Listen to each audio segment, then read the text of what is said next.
پاکستان کی سفارتی کوششوں کے نتیجے میں 47 سال کے بعد امریکہ اور ایران ایک دوسرے کے قریب آ کے نہ صرف بیٹھے بلکہ ایک میز کو شیئر کیا انہوں نے، اور مذاکرات کے نتیجے میں ایک امید پیدا ہو گئی کہ جو کانفلکٹ مشرق وسطیٰ میں اس وقت خونریزی کی تمام حدود کراس کر گیا ہوا ہے، اس میں نہ صرف کمی آئے گی بلکہ خطہ جو ہے وہ جنگ کے بادل چھٹ جائیں گے اور پھر ایک دفعہ سے امن وہاں قائم ہو جائے گا۔ لیکن امریکہ کی تمام تر کوششیں اور خواہش کے باوجود، ایران کی طرف سے پورے تعاون کے باوجود، پاکستان کی سفارتکاری کے باوجود نیتن یاہو کو چین نہیں ہے۔ نیتن یاہو جو ہے وہ نہیں چاہتا کہ یہ جنگ کسی صورت بھی ختم ہو، کیونکہ اس کا اپنا سیاسی کیریئر اور خود اس کی اپنی زندگی جو ہے وہ اس جنگ کو جاری رکھنے سے جڑی ہوئی ہے۔ لہٰذا جب کبھی بھی معاہدے کے قریب پہنچنے کی بات ہوتی ہے تو نیتن یاہو صاحب کی روح پھر پھڑکتی ہے اور کوئی نہ کوئی نیا جواز پیدا کر کے ایران کے اوپر دوبارہ چڑھائی کرنے کے لیے نیتن یاہو جو ہے وہ امریکی صدر کو مجبور کر دیتے ہیں۔ اب ان کے پاس ایسا کیا جادو ہے، ہم کئی بار اس کا ذکر کر چکے ہیں،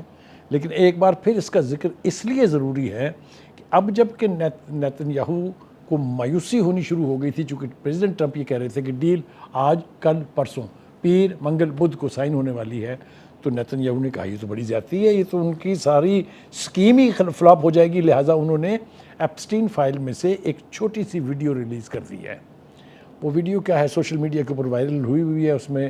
پریزیڈنٹ ٹرمپ صاحب جو ہیں ایک 13 سالہ عمر کی بچی کے ساتھ نازیبا حرکات کرتے ہوئے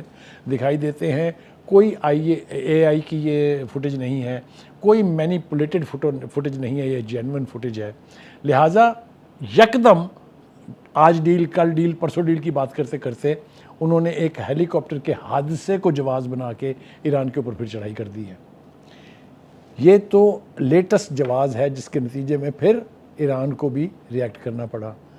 یہ بات تمام تر جتنے دفاعی تجزیہ کار ہیں انہوں نے طے کر لی تھی کہ امریکہ اپنی تمام تر ملٹری مائٹ کے باوجود، اپنی بھرپور نیول اور فضائیہ کو استعمال کرنے کے باوجود ایران سے جنگ جیت نہیں سکا ہے۔ انہوں نے تھوڑا تکلف کیا یہ کہنے میں کہ امریکہ جنگ ہار گیا ہے، لیکن انہوں نے اس پہ اکتفا سمجھا کہ امریکہ یہ جنگ جیتا نہیں ہے۔ اس میں نیتن یاہو کی تمام تر مکاریاں، تمام تر حربے جو ہیں وہ بھی شامل تھے۔ لہٰذا اس وقت صورتحال پھر بیک ٹو سکوئر ون جاتی دکھائی دے رہی ہے۔ ہر چند کے ٹرمپ دعویٰ کر رہے ہیں کہ نہیں یہ جو کانفلکٹ ہوا ہے یہ تو وقتی ہے، اس سے ڈیل کے اوپر کوئی اثر نہیں پڑے گا۔ لیکن ہم نے دیکھا کہ ایران کی طرف سے اس کے اوپر جس طرح کا رد عمل سامنے آیا، ایک تو یہ کہ انہوں نے 4 ریاستوں میں یعنی خلیجی ریاستوں میں قائم امریکہ کے فوجی اڈوں کو ہدف بنایا۔ وہاں کیا بینڈ بجائی ہے انہوں نے وہ ہمیں کبھی پتہ نہیں چلے گا، اس لیے کہ ویسٹرن میڈیا جو ہے اور خاص طور سے امریکی میڈیا جو ہے اس کے اوپر پابندی ہے کہ کسی قسم کی تباہ کاری جو ہے اس کو پروجیکٹ نہیں کیا جائے گا۔ جو پہلے جنگ ہوئی تھی جس کے بعد یہ سیز فائر ہوئی تھی 38 روزہ، اس میں بھی جو 19 میں سے 11 اڈے تھے خلیجی ممالک میں، ان کا کیا حشر کیا ایران کے ڈرونز نے، ایران کے میزائلوں نے، وہ کبھی نہ کبھی سامنے ضرور آئے گا۔ لیکن ابھی تک تو اس تباہ کاری اور اس نقصان کے تخمینے بھی نہیں لگائے گئے ہیں۔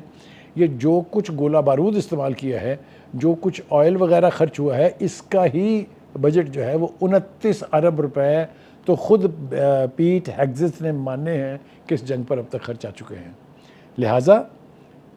اب دیکھنا یہ ہے کہ اب یہ صورتحال کس طرف جا رہی ہے۔ میرا خیال یہ ہے کہ اگر ٹرمپ واقعتاً چاہتے ہیں کہ اس خطے میں امن ہو یا امریکہ اور ایران کی جنگ جو ہے اس کا خاتمہ ہو، تو انہیں نیتن یاہو کی خواہشات کو، نیتن یاہو کی مکاریوں کو، اس سب کچھ کو ایک طرف رکھنا ہوگا۔ یہ بات بھی اب بالکل واضح ہو چکی ہوئی ہے کہ موساد کی پینیٹریشن جو ہے امریکی سسٹم میں، امریکی انتظامیہ میں ڈیپ روٹڈ ہے۔ پینٹاگون میں ہونے والی جو سیکرٹ کلوز ڈور میٹنگز ہوتی ہیں اس کی کارروائی بھی تل ابیب میں بیٹھ کے وہاں کے فوجی تجزیہ کار سن رہے ہوتے ہیں، بعد میں نہیں چلتی ان کے پاس ویڈیو، وہ سائملٹینیسلی سن رہے ہوتے ہیں۔ اس سے زیادہ خوفناک صورتحال نہیں ہو سکتی۔ پہلے تو خیال یہ تھا کہ صرف وہاں پر جیوش لابی بہت سٹرونگ ہے، بزنس کے اوپر قبضہ ہے ان کا، ججز ان کے انفلوئنس میں ہیں، لیکن پتہ یہ چلا کہ اسرائیل کی اور موساد کی پینیٹریشن امریکن سسٹم میں اتنی ڈیپ روٹڈ ہے کہ ان کو ہر نئے اقدام کا، ہر نئے پلان کا اسی وقت پتہ ہوتا ہے جب امریکن پریزیڈنٹ کو پتہ چلتا ہے. ہیونگ سیڈ دیٹ، اس وقت پاکستان کی سفارتکاری جو ہے وہ جاری و ساری ہے. ابھی حال ہی میں ہمارے انٹیریئر منسٹر جو ہیں انہوں نے ایران کا دورہ کیا ہے، اور جو ڈاکومنٹس ایکسچینج ہو رہے تھے وہ اتنے کلوز تھے ایک ڈیل کے کہ یہ لگ رہا تھا کہ بس آج نہیں کل، کل نہیں پرسوں یہ ڈیل ہو جائے گی. لیکن جیسا میں نے کہا کہ فلمزی گراؤنڈز کے اوپر کوئی نہ کوئی جواز بنا لیا جاتا ہے. ایک اور بلیڈنگ پوائنٹ جو ہے مشرق وسطیٰ کا وہ ہے اسرائیل کے لبنان پر حملے. دیکھیے، ایران نے پہلے دن سے جب جنگ بندی کی بات ہوئی تھی اور اس کے بعد جتنے جو بہت بڑا راؤنڈ آف ٹاکس ہوا تھا اسلام آباد میں، اس میں یہ کہا تھا کہ جنگ بندی اگر ہوگی تو تمام محاذوں پر ہوگی، اور ان تمام محاذوں میں لبنان شامل تھا. لیکن امریکہ اور اسرائیل دونوں نے وہاں پر حملے جو ہیں وہ جاری رکھے، اور 200 مربع کلومیٹر کے علاقے کے اوپر قبضہ کر کے وہاں کوشش یہی ہے نیتن یاہو کی کہ وہ جو ان کا گریٹر اسرائیل کا پلان ہے اس میں دو تین ریاستوں کو تو وہ اگر ان کے بس میں ہو تو کل ہڑپ کر لیں. ان میں ایک لبنان ہے، دوسرا سیریا ہے، اور تیسرا جارڈن ہے. لیکن خدا کا شکر یہ ہے کہ جو خلیج کی ریاستیں ہیں ان کی قیادت جو ہے وہ اب یہ سوچنے پر مجبور ہو چکی ہے کہ کیا امریکہ کی غلامی جاری رکھنی چاہیے، کیا امریکہ کے نزدیک جو اسرائیل کے مفادات کی اہمیت ہے کیا ہمیں اس کا بھی پاس رکھنا چاہیے. یہ ساری صورتحال جو ہے وہ چینج ہو رہی ہے. مجھے اس بات کے اوپر بھی کوئی گمان نہیں ہے کہ ایران کی لیڈرشپ یہ چاہتی ہے کہ خلیج کی ریاستوں کے ساتھ برابری کی بنیاد کے اوپر انڈرسٹینڈنگ پیدا کی جائے اور ان کو امریکہ کی اس غلامی سے نجات دلائی جائے جس کے نتیجے میں امریکہ نے وہاں اڈے قائم کر رکھے ہیں.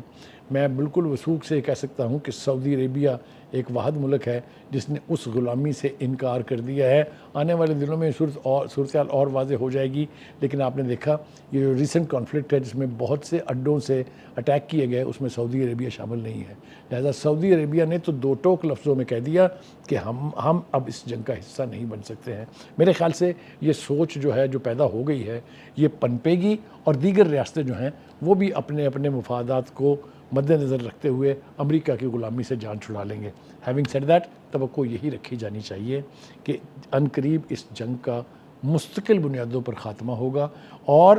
اسرائیل جو ہے وہ اپنی ان مکاریوں سے باز آ جائے گا جس کے نتیجے میں اس خطے میں کبھی امن قائم نہیں ہوا. کیونکہ اگر ایسا نہیں ہوتا ہے تو اس خطے میں جو خون ریزی ہوگی، جو قتل عام ہوگا، اس سے میرے خیال سے بچنے کی ضرورت ہے. پاکستان کی کوشش تو ہے، پاکستان کے فیلڈ مارشل، پاکستان کے پرائم منسٹر، پاکستان کے انٹیریئر منسٹر شبانہ روز اس کوشش میں ہے کہ اس کانفلکٹ کو کسی نہ کسی طریقے سے ختم کرنا جو ہے وہ دنیا کے مفاد میں بھی ہے، خطے کے مفاد میں بھی ہے، اور خود ہمارے مفاد میں بھی ہے. اس لیے کہ ہمیں یہ اچھی طرح سے معلوم ہے کہ اگر ایران کو کسی صورت خدا نہ خواستہ یعنی اس پر قبضہ کیا جاتا ہے یا اس کی قوت کو ختم کیا جاتا ہے تو next Israeli challenge will be to Pakistan, اور پاکستان اس کے لیے تیار ہے. وہ ہماری فوج کی طرف سے ایک میسج جو ہے بڑے کھلے لفظوں میں دیا جاتا ہے، سو جاؤ عزیزوں کے فصیلوں پہ ہر ایک سمت، ہم لوگ ابھی زندہ و بیدار کھڑے ہیں.